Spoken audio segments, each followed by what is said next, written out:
morning, everybody. John Swift here on the side of the road on Fruitville Road.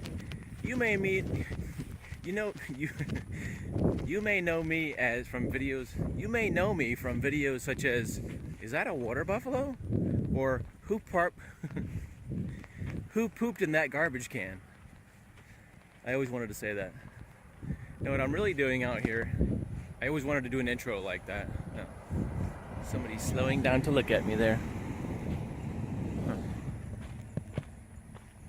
I always wanted to do an intro like that, like Troy McClure from The Simpsons, where he's like, you may know me from videos such as Dentistry and You. Anyway, where I am right now,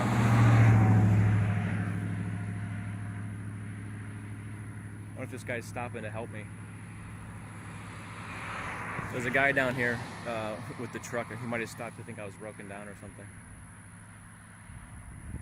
Anyway, I'll just keep shooting. Anyway, today I'm out at this Hi-Hat Ranch, this sign right there, because in the 90s when I used to be a news photographer, we did a story out here because they were protesting a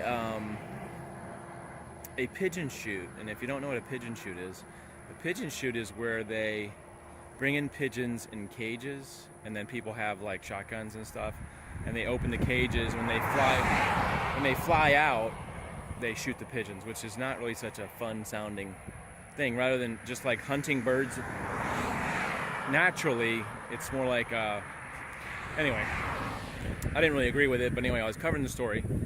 So they had on the side of the road here, they had a protest, and they had signs and stuff protesting the pigeon shoot.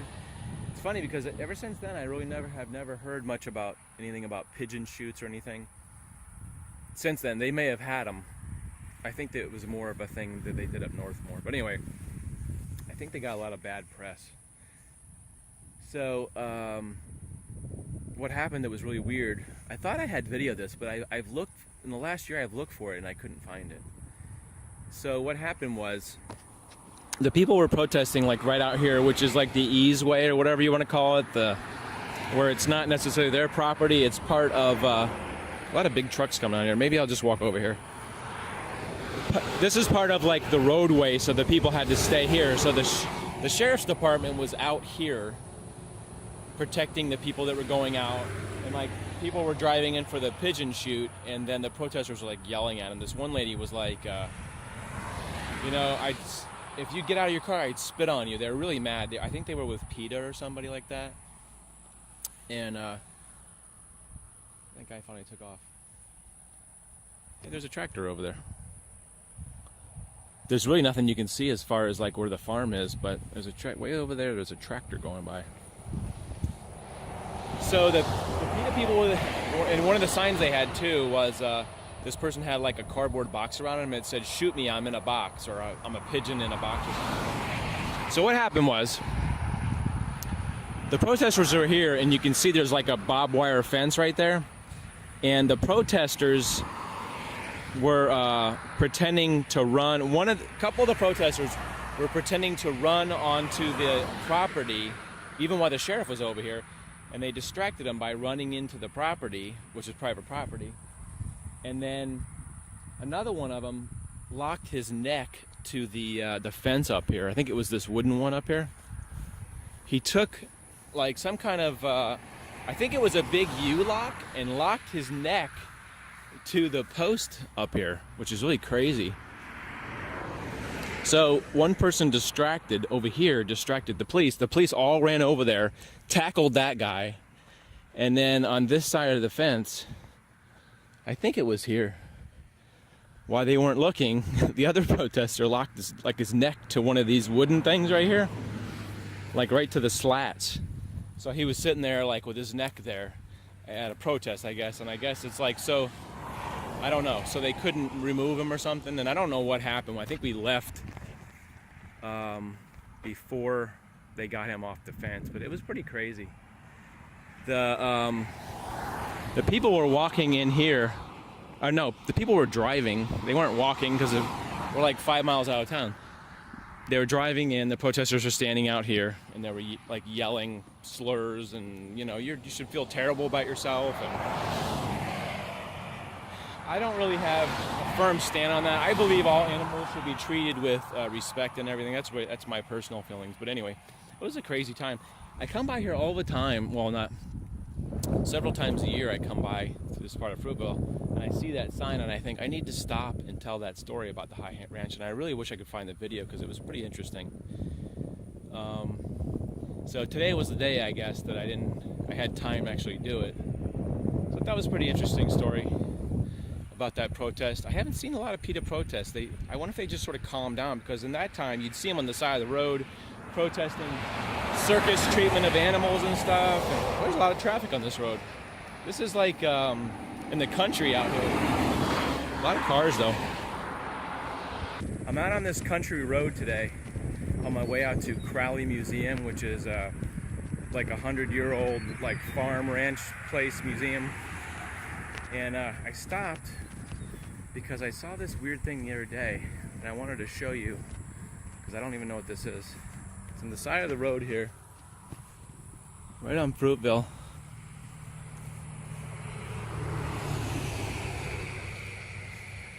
It's a weird looking thing with eyes. Like when you drive by, you're like, what the heck is that?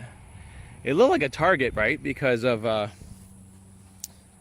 this thingamabobby.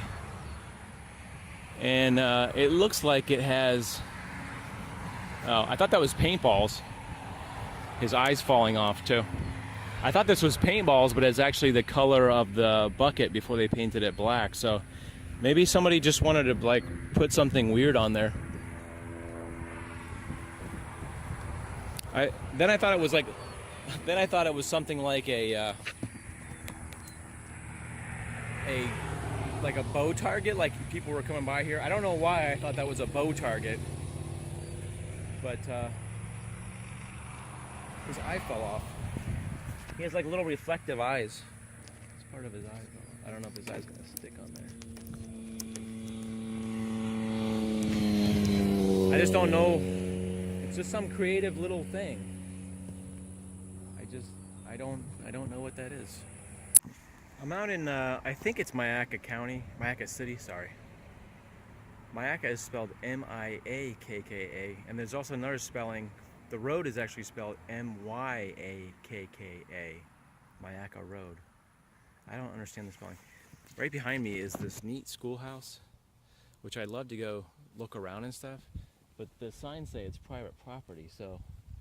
And then this sign says there's a Myakka Community Club meeting every Wednesday at the old schoolhouse. It said it was built in 1914. It'd be really cool to go look at that, but apparently it's somebody's private property, so you can't go look at it, but it's still pretty awesome there. I guess if it was built in 1914, it's 102 years old. Cool. I stopped at this, I don't know what this is. I guess it's the Methodist Church, I guess. It says right there on the sign. I thought this was a community center or something because it's got a bunch of buildings and a tennis court back there. But check out this church. I don't see any signs that say anything, and I have a feeling like it's a private property, so it doesn't say. But just by looking at this church, it looks like this one's probably about 80 to 100 years old, just by the construction. I didn't really want to go messing with there, but I do want to go to the cemetery, sort of check that out and see what's going on over there. You may have heard of a guy named Dickie Betts. Played for the Allman Brothers. I'm taking maybe this for granted, but this grave that's marked Betts, that it's possible that it's related to Mr. Betts, who was the guitar player for the Allman Brothers for many, many years, grew up in Sarasota. Could be cousins, could be grandparents, or aunt and uncle. It's always weird when you see these little markers. I don't know if these are children or if it's just like a grave that they didn't have money for the headstone, or maybe these graves are waiting. They're plots that were already bought. Some pretty old ones out here. The ones that always wig me out is like these concrete ones, because I always wonder, is if you pulled that concrete off, would it just be all an open grave, or is there actually dirt there with the concrete on top of it? That's why I wonder why the concrete is there. I really don't know, but you can tell a lot of these are pretty old just by the mildew and the dirt and all that kind of stuff, because that one says 1958 right there. But it's always weird because a lot of graves just have dirt on them, and then they have these, I don't know, what do you call those, a crypt or something? Some of them have marble tops on top of them. 2002, these are the newer ones, I guess. The older ones I think maybe are in the back, way back yonder. I'll go back there. For some reason this just popped into my head, I don't know why, but I was thinking about my grandfather that was like my dad's stepfather. I think he died either in the 60s or 70s, and he's buried out east out here somewhere. I'm not exactly sure where. Not here, but in a different grave area. And my brother knows the cemetery, or did know the cemetery. We tried to find it one day, but he thinks it was sort of like an unmarked grave. I really don't know, because I don't have any family on that side to really ask about the wheres and whys. I think I just have his name. At some point I thought I might try to go to the church and find out. It was a cemetery called Tate Ridge, but anyway. This one, the person was born in 1896. Mr. Al Britton. There's a fruit farm named Al Britton, so it makes you think that they're somehow related to the Al Britton Fruit Company. It's always interesting when you see, like, I call these like a monolith or something, where it's just sort of like a little tower. I wonder if that's because there's a fashionable thing, like at some point in time it's more fashionable to have like a little monolith or a little spire, whatever you want to call it. And then in more recent times it's more about gravestones. You know, you can tell the newer ones by looking, because they're still shiny, and like the older ones like this one that has the moss and the black stuff on it, that it's an older thing. You don't see those monoliths as much.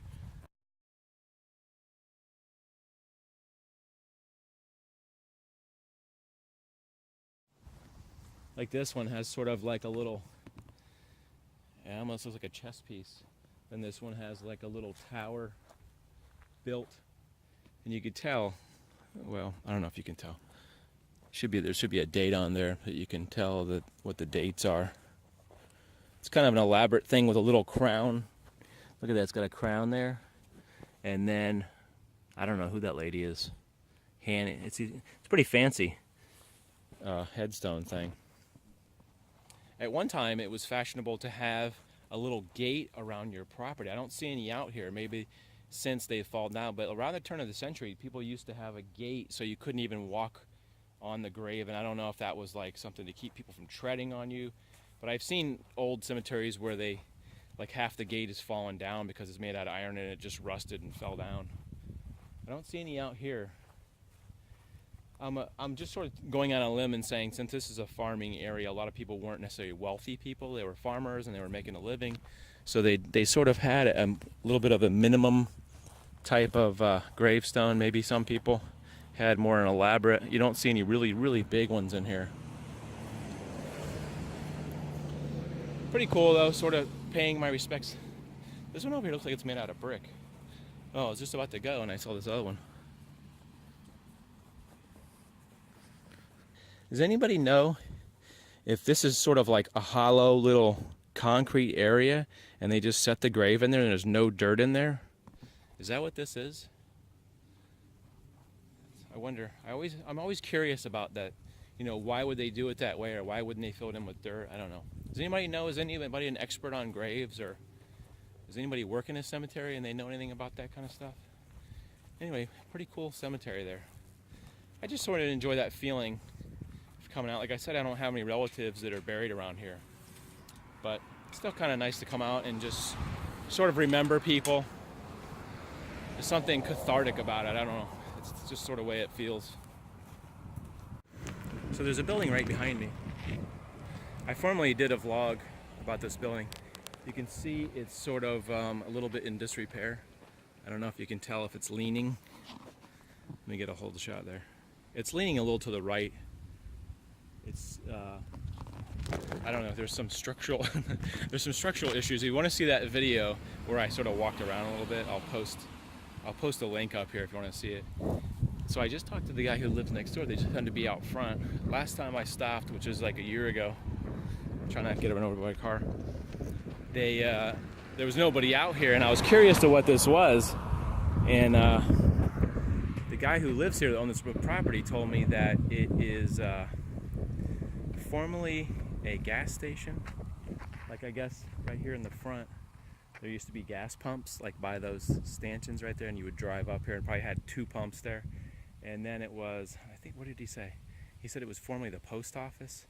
So this building, built in 1920, the addition, I guess it's something like 26 or something like that. So one of those original buildings that was here way back in the days when this road was only a dirt road, much like this is a dirt road. This is Myakka Road. I'm sure back in the day it was all dirt roads, and people were like pulling like carts and stuff and buggies or whatever. Still pretty neat. Like I said, I did a video that's a longer video, but he has plans to put a sign out front that talks about the history, and it's actually a registered landmark and stuff like that. And he says he didn't want to put the sign out because people will complain that it's not completely correct. So at some point we look forward to this being recognized as a landmark and stuff, because I come by here. This is basically out of town. There's only like one road that runs out of here. But this is the main road. And to put it show you, it's the main road that runs here. So everybody comes by here. There's a lot of ranches. There's some cows and stuff across the street over there. And this is the guy coming by. So very interesting, very cool. I wanted to stop and just sort of check that out. I was sort of lucked out that those people were out there so I could talk to them. It was just perfect timing.